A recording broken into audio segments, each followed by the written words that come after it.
सर्वप्रथम आलेल्या सर्व पै पाहुणे नातेवाईक आणि माझ्या बहुजन समाजाच्या सर्वच स्तरातील घटकांना, पदाधिकाऱ्यांना, नेत्यांना ज्यांनी दौलतनानांच्या हाकेला मान देऊन या ठिकाणी आमंत्रित केलं होतं, या सर्वांचंच मी जेजुरी नगरपालिकेचा नगराध्यक्ष, या नगरीचा नगराध्यक्ष, प्रथम नागरिक या नात्याने आपलं सर्वांचंच मनापासून हार्दिक असं स्वागत करतो। नाना, या ठिकाणी सांगायला आनंद वाटेल की आपल्या बहुजन समाजामध्ये गोरव समाजाचा मी एक कार्यकर्ता आहे आणि ओपनच्या सीटवरती निवडून या ठिकाणी मी नगराध्यक्ष झालो। ह्या आपल्या सर्वांच्या साथीने या ठिकाणी मी आज उभा आहे, याची जाणीव मला मरोस्तोपर्यंत राहील। गेल्या 150 वर्षामध्ये रामोशी समाजाचा या ठिकाणी कधीही नगरसेवक झालेला नव्हता। लोकनियुक्त नगरसेवक करण्याची जबाबदारी या ठिकाणी आम्ही पार पाडली। आताच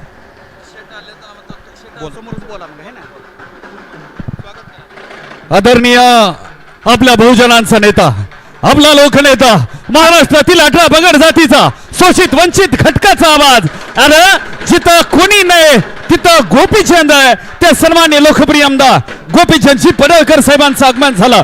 दोन्ही हात वरती करायचे, जोरदार टाळ्या झाल्या पाहिजेत आदरणीय गोपीचंदजी पडळकर साहेबांसाठी।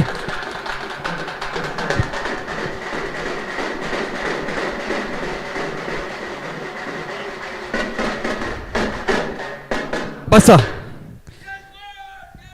जय मल्हार। बसा सगळे। अंकुशराव जाधव सर, आदरणीय शेठला माझी विनंती, आपण सर्वांनी बसून घ्या। गोपाळी समाज बांधवांना, सगळ्या सदस्यांना माझी विनंती, आपण बसूया, नंतर सत्कार घेऊ। 2 मिनिटं थांबा।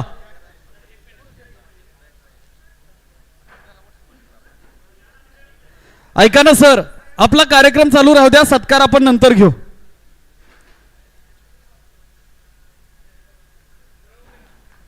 जरा जोरदार टाळ्या झाल्या पाहिजेत गोपाळी समाज बांधवांच्या वतीने। या ठिकाणी गोपीचंदजी पडळकर साहेबांचा सन्मान होतं। आता बाकीचे सगळे थांबा, आपण नंतर भेटू, शेठ थांबणार आहेत, माझी विनंती आहे। चला बसून घ्या सगळे।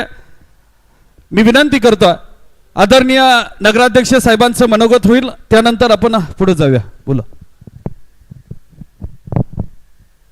या ठिकाणी अखंड महाराष्ट्राचं कुलदैवत खंडेराया आणि या खंडेरायाच्या पावनभूमीमध्ये, सोन्याच्या जेजुरीमध्ये, गोल्डन सिटीमध्ये गोपीचंदजी पडळकर यांचं मी नगराध्यक्ष नात्याने हार्दिक असं स्वागत करतो।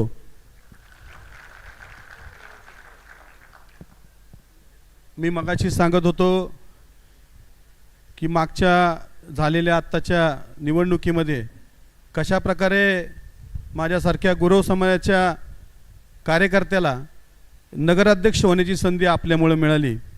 त्याचबरोबर पडळकर साहेब, रामोशी समाजाला या ठिकाणी आम्ही संधी दिली आणि आमचा रोहित खोमने 150 वर्षानंतर पहिल्यांदा जेजुरी नगरपालिकेचा लोकनियुक्त नगरसेवक म्हणून त्या ठिकाणी त्याला बहुमान मिळाला आहे आणि अतिशय कमी वयामध्ये 22 वय त्याचं फक्त आहे।